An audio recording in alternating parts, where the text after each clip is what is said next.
সব মামলায় খালাস পাওয়ায় কারামুক্ত হচ্ছেন সাবেক স্বরাষ্ট্র প্রতিমন্ত্রী লুৎফুজ্জামান বাবর। 17 বছর কারাবাসের পর বৃহস্পতিবার দুপুরে তিনি কেরানীগঞ্জ কেন্দ্রীয় কারাগার থেকে ছাড়া পেয়েছেন। মঙ্গলবার চট্টগ্রামে আলোচিত 10 ট্রাক অস্ত্র চোরাচালানের ঘটনায় অস্ত্র আইনে করা পৃথক মামলায় যাবজ্জীবন কারাদণ্ডের দায় থেকে খালাস পান লুৎফুজ্জামান বাবর।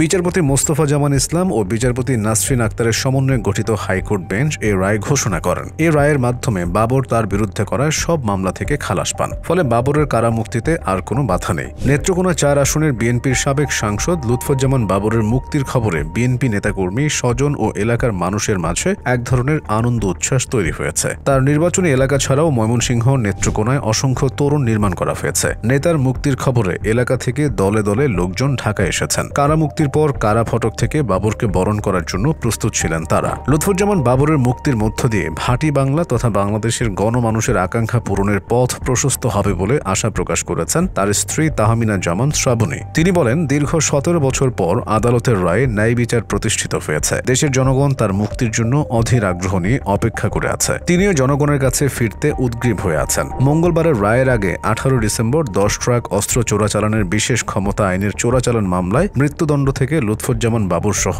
5 জন খালাস পান। লুৎফুজ্জামান বাবর ছাড়া খালাসপ্রাপ্ত অন্য 4 জন হলেন রাষ্ট্রায়ত্ত সার কারখানা চিটাগং ইউরিয়া ফার্টিলাইজার লিমিটেডের তৎকালীন ব্যবস্থাপনা পরিচালক মহসিন উদ্দিন তালুকদার, তৎকালীন মহাব্যবস্থাপক KM এনামুল হক, প্রতিরক্ষা গোয়েন্দা মহাপরিদপ্তরের সাবেক পরিচালক মেজর জেনারেল রেজ্জাকুল হায়দার চৌধুরী এবং শিল্প মন্ত্রণালয়ের সাবেক অতিরিক্ত সচিব নুরুল আমিন। এছাড়া বিচারিক আদালতের রায়ে যাবজ্জীবন দণ্ডিত 14 জনের মধ্যে ভারতের বিচ্ছিন্নতাবাদী সংগঠন উলফার সামরিক কমান্ডার পরেশ বড়ুয়া সহ 5 জনের সাজা কমানো হয়েছে। পরেশ বড়ুয়ার সাজা এখন 14 বছর করা হয়েছে। অন্য 4 আসামি জাতীয় নিরাপত্তা গোয়েন্দা সংস্থার সাবেক উপপরিচালক অবসরপ্রাপ্ত মেজর লিয়াকত হোসেন, তৎকালীন মাঠ কর্মকর্তা আকবর হোসেন খান, তৎকালীন পরিচালক উইং অবসরপ্রাপ্ত কমান্ডার শাহাবুদ্দিন আহমদ এবং হাফিজুর রহমানের সাজা কমিয়ে 10 বছর করা হয়েছে। 2004 সালের 1 এপ্রিল চট্টগ্রামের CUFL ঘাট থেকে আটক করা হয় 10 ট্রাক ভর্তি অস্ত্রের চালান। এ নিয়ে কর্ণফুলী থানায় অস্ত্র ও বিশেষ ক্ষমতা এনে চোরাচালানের অভিযোগ এনে 2টি মামলা হয়। এই মামলায় গ্রেফতার দেখে লুৎফুজ্জামান বাবরকে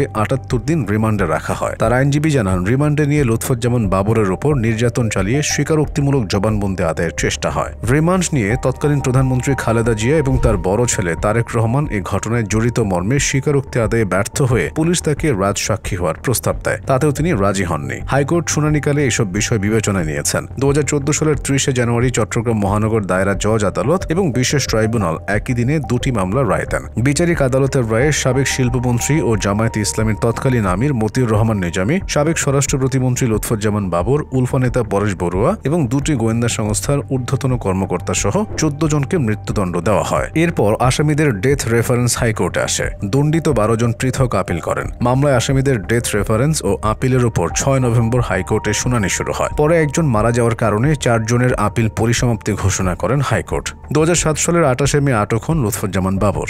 এরপর বিভিন্ন মামলায় তার দণ্ড হয়। এর মধ্যে 2টি মামলায় তার মৃত্যুদণ্ডাদেশ হয় এবং একটিতে দেওয়া হয় যাবজ্জীবন কারাদণ্ড। তবে গত বছরের 5 আগস্ট ছাত্র জনতার অভ্যুত্থানে আওয়ামী লীগের সরকার পতন হওয়ার পর এসব মামলার আপিল শুনানি শেষে একে একে খালাস পান বাবর। এর মধ্যে গত 23 অক্টোবর দুর্নীতির মামলায় 8 বছরের দণ্ড থেকে এবং 1 ডিসেম্বর 21 আগস্ট গ্রেনেড হামলার মামলা থেকে খালাস পান তিনি। 21 আগস্টের মামলায়ও বাবরকে মৃত্যুদণ্ড দিয়েছিলেন বিচারিক আদালত।